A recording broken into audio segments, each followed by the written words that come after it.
Hi, so day 36 of the travel vlog, Deb. Time's flying. It is day 36 We're running already. we're running out of time here.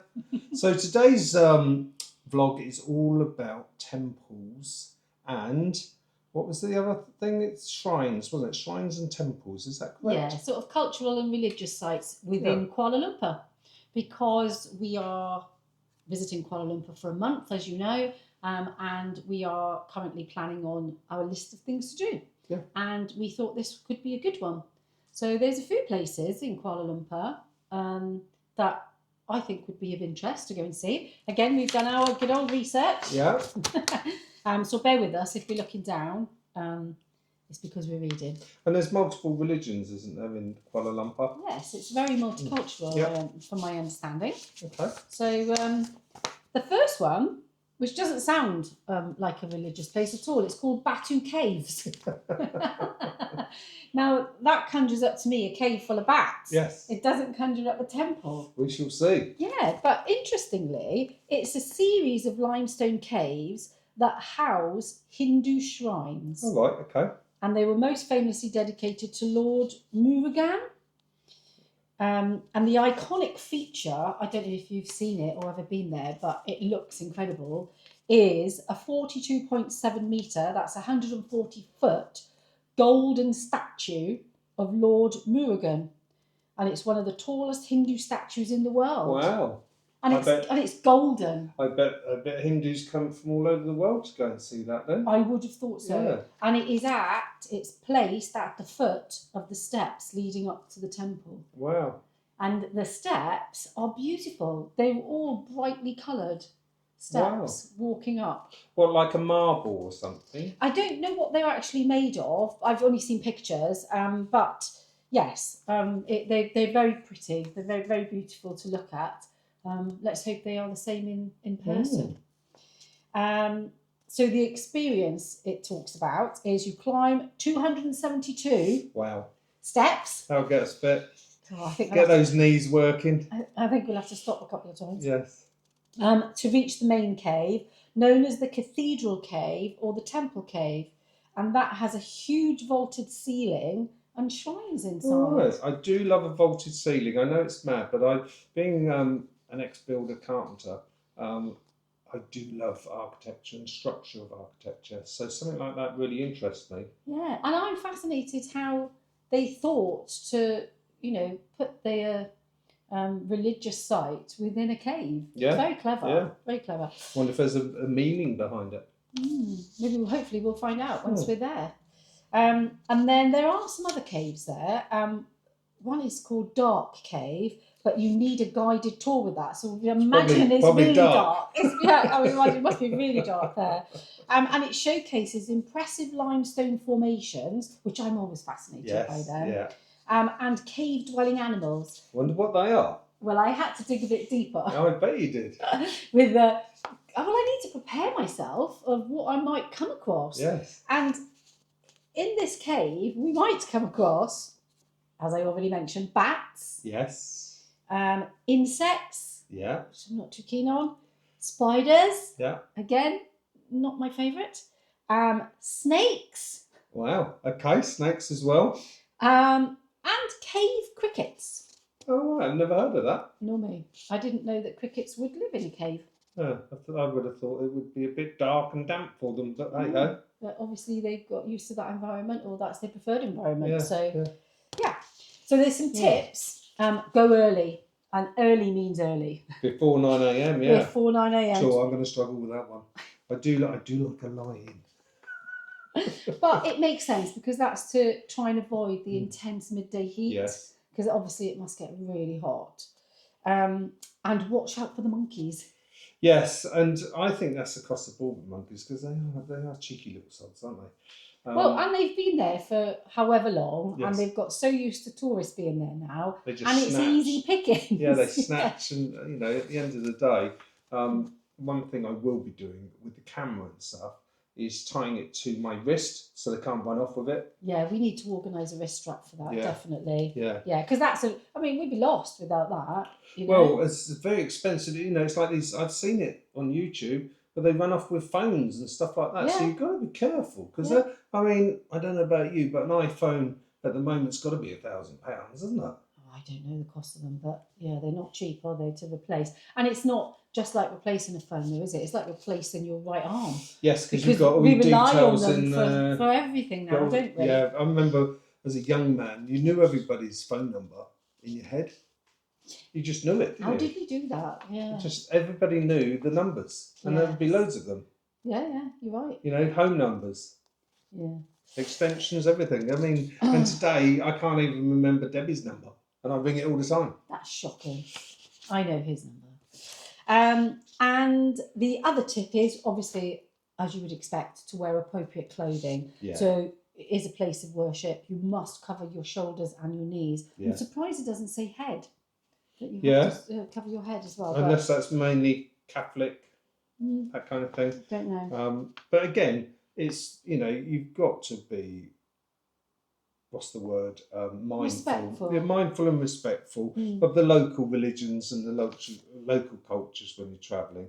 And that's one of the things I love about slow travelling and the freedom lifestyle is you're mixing in with culture. You know, you don't want to stand out. You don't want to upset anyone. You don't want to offend anyone. You know, you want to experience and be enriched by the culture that you're in. Yeah. Oh, that's the whole, I think, point of our trip, isn't it? To try and achieve that. And to do that, you've got to be courteous. Definitely. And then the last thing it says about the Batu Caves is why it's great to visit. It's the combination of the massive statue, the rainbow painted stairs, so they're obviously painted. Ah, right, yeah. Yeah, and the cave interior. It's a very dramatic visual experience. Cool. So that sounds nice. That does sound good. I'm really looking forward to that. Yeah, I am. It sounds like it will be a pleasure to the eyes and the senses to go there. Yeah. So the second one is the Thean Hou Temple. Thean Hou Temple. Excuse my pronunciation. This is a majestic Chinese temple dedicated to the goddess Thean Hou, protector of seafarers. So it'll be all the fishermen and stuff like that. Yeah. And the design highlights are it's got multi-tiered roofs. Yeah. And they're very intricate red pillars and beautifully decorated lanterns. Oh wow! Now I don't know if you've seen any pictures of it. I've seen Chinese lanterns and they're stunning. So this temple is obviously got those beautiful shaped roofs, and then all of the lanterns are red. So I think again it's going to be a wonderful experience for the eyes. I wonder why red is such a prominent colour in this kind of culture. Chinese. If you know, do put it in the comments below because it'd be interesting to know because it's gold and reds are very prominent, aren't they? As colours.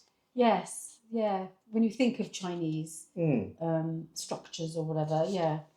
So again, very pretty looking. The location is perched on a hill, offering sweeping views over Kuala Lumpur skyline. So that'll be lovely on its own. Yeah, so it's going to be elevated, so gorgeous. That sounds lovely. And inside the temple, once you go in there, you'll see traditional Chinese deities, a marriage registration office, so they must carry out marriages weddings there. Yeah. I mean, that would be wonderful pictures, wouldn't it, if you got married somewhere like that. And fortune-telling counters. And again, I had to dig deeper and find out. I'm glad Debbie does dig deeper because it saves me so much hassle. And I'm not a reader, being dyslexic. And that's why Debbie is usually talking mainly in these videos at the moment. Yeah, you're probably sick of my voice. I find it, well, I wouldn't say that, but I find it difficult to read and pronounce myself. So please forgive me for that. And but I love doing all the research because I am intrigued and I'm genuinely interested in lots of different things. Which is excellent for me. And finding things out and learning new things. So this is great for me. And so the fortune telling counters, I had pictures in my head of ladies sitting there with a crystal ball, ready to tell your fortune. It's not that. It's basically they have divination sticks and it's self-service. So you go and help yourself to one of the sticks. They don't charge you, but a donation is expected. Yes. So not It's a bit appreciated. like church with lighting a candle. Yes, it's expected. That I think it's quite offensive if you don't make any kind of donation. Yeah. And then inside, there's a on a piece of paper written your fortune, and it's in Chinese and English. All right. So to me, that reminds me of a fortune cookie Yes. that you get typically in Chinese restaurants. Yeah. I wonder again, because that's something the Chinese or the Chinese culture seems to do. I wonder why that is, the fortune cookies. I wonder what that's all about. Love to hear, if you know, in the comments exactly why they do these things, these fortune cookies, because they are intriguing and they are lovely and they are a lot of fun. Yeah. But it would be interesting to know the reasoning behind it, the original culture behind it. Yeah, yeah. Let us know if you know. And another thing you can expect there is beautiful gardens with koi ponds. Oh, I love koi. Yeah, they're so beautiful, aren't they? The big koi fish, which are obviously a huge Chinese tradition as well, aren't they? Yes. The koi fish. Yeah. So yes, I think that would be very pretty to have a walk around there. Yeah, I've had a couple of friends over the years that keep koi, and it's a lot of work, and they're very expensive. Yes, they are. In the UK, they are very expensive. They're very. I mean, some people get them stolen out of their garden ponds. Yeah, they're that worth expensive. So much money. Yeah, but they are beautiful animals, and they're massive. They are. They can grow huge. Absolutely massive. So also within the beautiful gardens are statues of all the Chinese zodiacs. So that would be cute. Oh, right, as well. okay, that will be interesting. Yeah, because one of the things I love about the Chinese zodiac is that was kind of, to my knowledge anyway, was one of the first ways we worked out things, because the Chinese were into all this before we were. Okay. So I think a lot of it comes from China. Well, do you know the zodiac stuff? Do you know what my Chinese year of the zodiac is? What animal? Go on. I'm a monkey.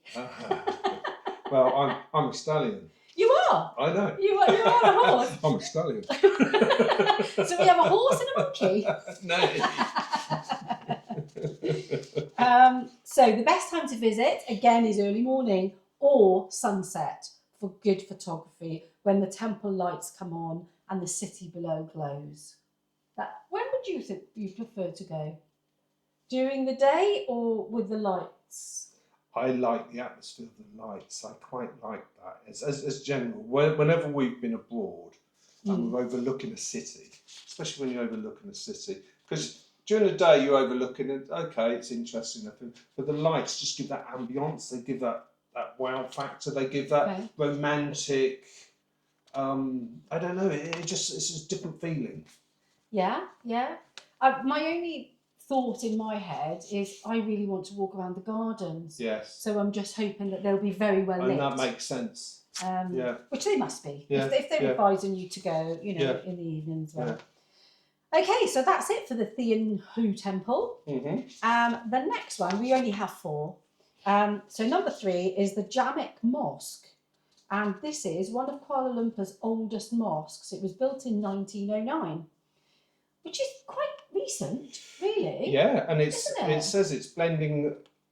Is it Mughal? Mughal. No, Mughal. Oh, is it? Yeah. See, I got it once. I got it right for once. Mughal and Moorish. Now, I love Moorish. I love the Moorish architecture. It's absolutely stunning. Get a lot of it in Spain. Mm-hmm. Is that the little tiles? Yes, and it's it's like when you walk into one of the things I've only seen it in Spain, where you open the door and you come into this entrance and there's a garden there. Oh, yes. It's very Moorish. It's absolutely stunning.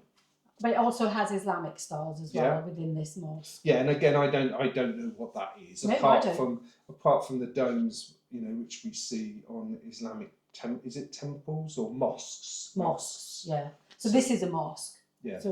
So it stands dramatically at the confluence of the Klang and Gombak rivers, where the city's earliest settlement began.